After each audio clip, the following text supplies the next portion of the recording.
नमस्कार, स्वागत है आपका जीएसएन न्यूज में और मैं हूं आपके साथ साक्षी।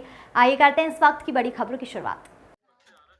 जिले के सिंग्रामपुर वीरांगना रानी दुर्गावती टाइगर रिजर्व के अंतर्गत अनुभूति कार्यक्रम के तहत स्कूली छात्र छात्राओं और शिक्षकों को सिंगौरगढ़ किले समेत अन्य स्थानों की सैर कराई गई। उन्हें वन संपदा जैसे औषधीय पेड़ पौधों, कीमती लकड़ी, जंगली जानवरों सहित कई रोचक जानकारी दी गई।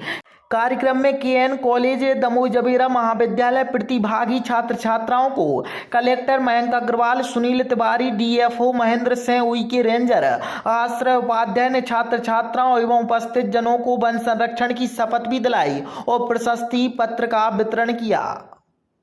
JSON news bureau report, Damoh, Madhya Pradesh. की तरह वो भी अपने एरिया में सिमटते जा रहे हैं। ये बहुत अच्छा कार्यक्रम कैसा रहा, कैसा था ये आयोजन?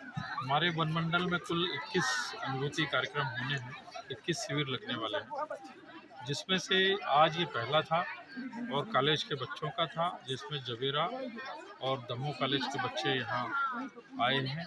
स्पेशली ये महिला अनुभूति शिविर के रूप में हमने ये आयोजित किया कि फीमेल्स गर्ल्स जो हैं उनके लिए विशेष रूप से यह आयोजित हुआ है। और मुझे बहुत खुशी है कि जो गर्ल्स हैं इन्होंने बहुत इंटरेस्ट लेकर के यह कार्यक्रम में अपना हिस्सा लिया है। और इस तरह कुल 21 हमारे अनुभूति कार्यक्रम होने वाले हैं। आज ये पहला कार्यक्रम था जिसमें हमारे बीच में कलेक्टर साहब, एसपी साहब और अन्य अतिथिगण उपस्थित थे, आपने देखा ही होगा। और मुझे खुशी है कि सभी बच्चों ने बहुत ही इंटरेस्ट से और जैसे हमने उनसे फीडबैक लिया है और उन्होंने बहुत अच्छा यहाँ पे जो है अनुभव प्राप्त किया है। और मैं समझता हूँ कि आगे भी वृक्ष उस वन उसी तरीके से आप ये देखिए, जितनी भी हमारी जो नेचुरल साइंस जिसको कहते हैं, फिजिक्स, केमिस्ट्री, जितने निकले हैं ये कहीं ना कहीं इन्हीं से रिलेटेड ही। कि पहले तो कोई चीज़ होती नहीं थी, किताबें तो थी नहीं, जो भी आदमी ने सीखा, जितनी चीज़ें सीखी वो इन वनों से। आप शक्ल देखिए गाड़ियों की, वो किससे प्रभावित होती हैं। मतलब आप देखेंगे वो जानवरों के किसी न किसी एक रूप से चेहरे से दिखती हैं। तो हम लोग एरोप्लेन में चढ़ते हैं या होता है तो वो भी किसी न किसी से प्रभावित है। तो जो मनुष्य सीख रहा है, चीज़ें आगे बढ़ रहा है, वो सिर्फ प्रकृति से और उसके अनुभव लेकर ही सीखता है। तो ये एक अच्छा हमारे पास अपॉर्चुनिटी मिली है कि आप लोगों ने सबको अनुभव किया। आप ये देखिए कि कोई बता पाएगा इसमें ये टाइगर रिजर्व बनने से इतनी बड़ी बात की। हम लोग ऐसा क्यों नहीं कहते टाइगर बचाओ। ऐसा होता है कि जैसे हम लोग जो खाना खाते हैं, है ना, कभी गेहूं खा और चावल खाते हैं, कुछ भी चीज़ खाते हैं, वैसी उनके जीनोम में ऐसी प्रजातियां रहती हैं। कई बार कोई कीड़ा लग गया और वो सारी खत्म हो गई।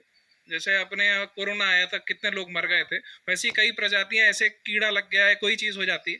तो अगर बहुत अच्छा अगर हमारा भी, हम लोग आगे जी पाएंगे नहीं जी पाएंगे वो भी बहुत मुश्किल हो सकता है, हम लोग जानते नहीं। जो घास चरने वाले जानवर बढ़ जाए तो घास ही खत्म हो जाए, फिर भी वो मर जाएंगे, है ना। आपके अगर वो ज़्यादा वो घास चरने वाले अगर घास चरने वाले जानवर ना रहें तो शेर मर जाएंगे। तो शेर अगर जिंदा है तो एक आपने जैसा बताया एकदम आइडियल केस है कि इसका मतलब चीज़ें संतुलित हैं, ये एक इंडिकेटर है। तो इसीलिए टाइगर रिजर्व अपने यहाँ बन रहा है। और आप आज शायद यहाँ पर आ गए, हो सकता है 5-10 साल बाद फॉरेस्ट वाले साहब आपको अंदर भी ना आने दें, यहाँ पे इतने शेर हो जाए और ऐसा हो जाए, क्योंकि सब कोर एरिया है। तो ये अपनी खुशकिस्मती है कि हम लोग यहाँ पर आए। और हम लोग को कोई ना कोई, जैसे सभी लोगों ने कहा, कि अपनी तरफ से प्रयास यही करना चाहिए कैसे इसको, प्रकृति को बचाएंगे। क्योंकि जो सीख हम लोग रहे हैं, ये एक बात, जैसे ये तो नेचुरल प्रोसेस का होता है, वैसे ही जितने घना वृक्ष होता है ना, जो इकोसिस्टम होता है, वैसे ही उसमें जो